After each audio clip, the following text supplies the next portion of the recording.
looking for escapism, I just want to escape.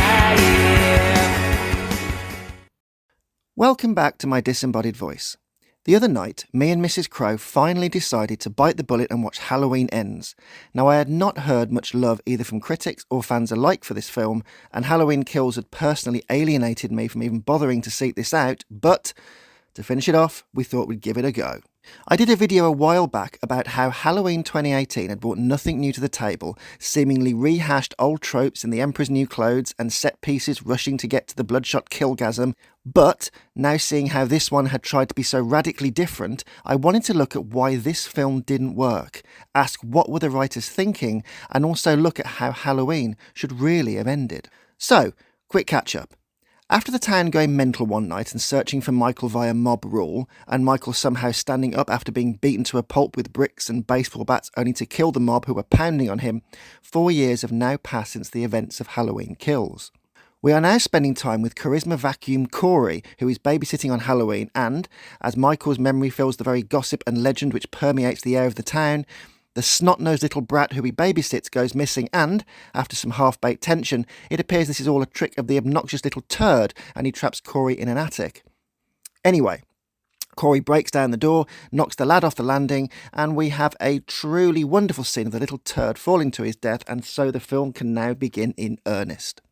After the opening titles, we now find that Corey is a freak, being bullied relentlessly, and just wants to live a normal life. Jamie Lee Curtis's Laurie Strode, meanwhile, is writing a book and has cut her hair, which symbolises sanity, and she's putting Michael behind her as it's been 4 years since anyone saw him. She's still a little paranoid, but life is moving on.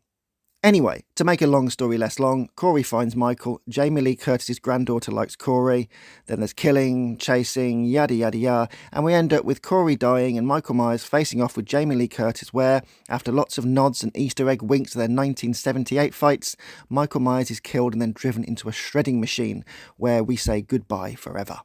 And when the credits rolled and Mrs. Crow said, well, it was different, I couldn't be so polite about it. Now, this isn't the first time that a horror legend has had his final film. I am talking, of course, about Jason Goes to Hell, the final Friday.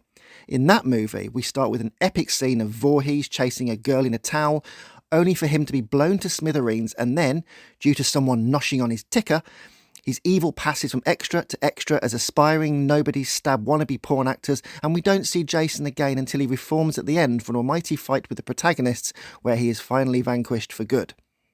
Well, at least until Jason X and then Freddy vs. Jason, but anyway, no, forget that. Jason Goes to Hell, the final Friday, was a divisive but mostly awful film which decided to play with the myth and magic of Mr. Voorhees but keep the reason why we are watching the film out of the film. And Halloween Ends does something very similar. However, while Jason Goes to Hell keeps Jason as the killer but only in the body of random extras, Halloween tries the convoluted message that anyone can be evil, and evil never dies, and evil can be contagious, and evil is just evil. It sort of plays on the Batman comic The Killing Joke, where the Joker says anyone can become like him after just one bad day. Here, in the opening of the film, Corey isn't evil, but just repeatedly bullied until he loses his mind.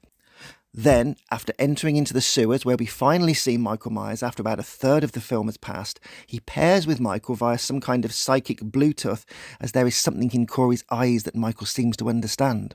The problem with this, though, is that this is Michael Myers, the pure embodiment of evil, the boy who never said a word and killed his sister without rhyme or reason and waited patiently until he could escape. Michael doesn't bond or see symmetry in human beings, and his evil isn't like Jason's heart, passing from actor to extra so someone can die horribly. He's a personality-disordered, deeply disturbed and mute loner who is just pure evil. Corey, on the other hand, isn't evil.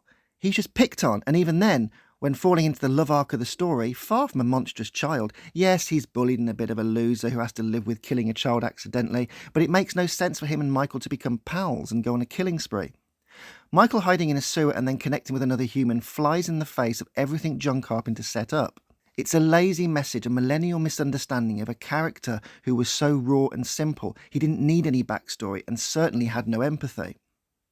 He wasn't a Bonnie to a Clyde or a Mickey to a Mallory. He was your worst nightmare, the type of evil we all know are locked away in the most secure penitentiaries, and when he got out, the poor little sleepy American town was going to be devastated.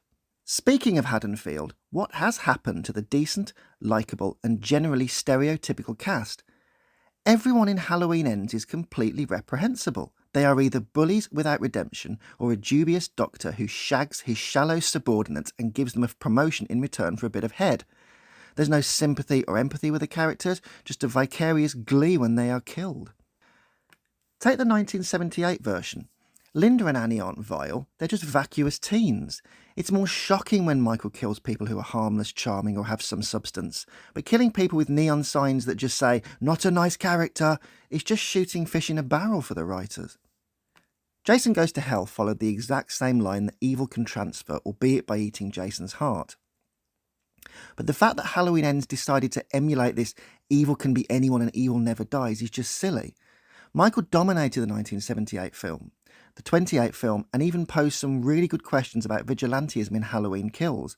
So why decide to make a film about someone no one will care about, not introduced before, and then try and explain how someone so nice could end up just being a villain? Why even have a villain apart from Michael? Well, to avoid slasher repetition, there should have been another villain in this film, but it should never have been Corey. So, who should have been the villain then if they wanted to sideline Michael? Easy. Laurie Strode herself. Probably the best scene in Halloween Ends is where Laurie Strode is shopping and, upon leaving the supermarket, is accosted by a woman whose family was injured by Michael. She gives Laurie both verbal barrels and we see the impact of what Michael has done. This poor woman's monologue and verbal hostility has more gravitas than the doctor and bullies getting killed and shows the consequence of what happens during tragedies.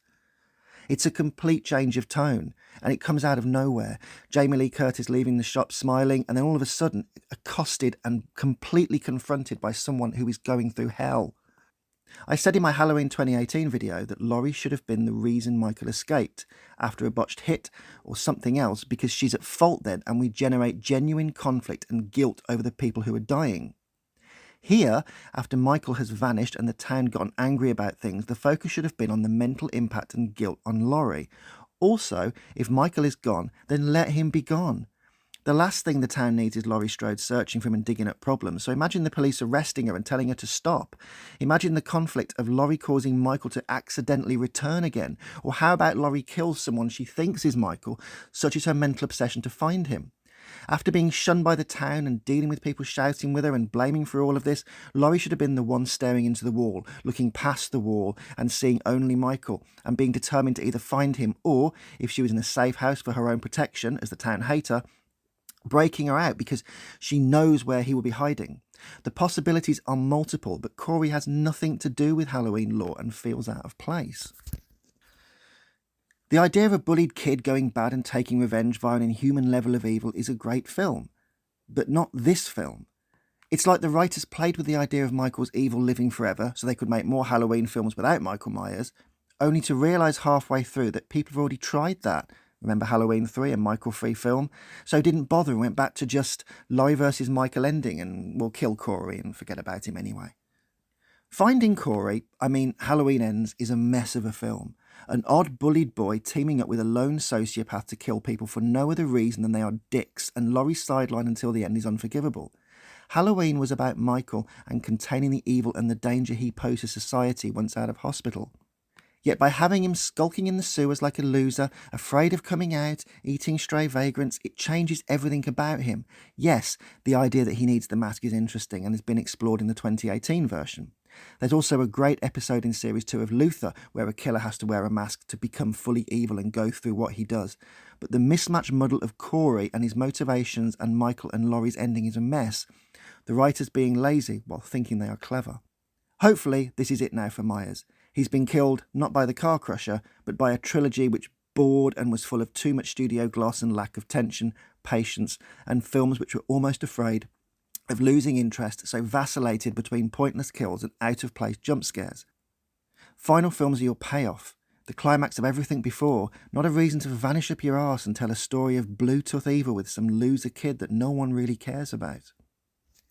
To be fair, at least the fight between Laurie and Michael at the end is gritty, brutal, and very gory, and at least they kill him there with no dubious, or we can do a Halloween resurrection and say he changed clothes. It's done, it's finished. Fair enough. Anyway, Halloween rant's over now, so until next time, I'll catch you later.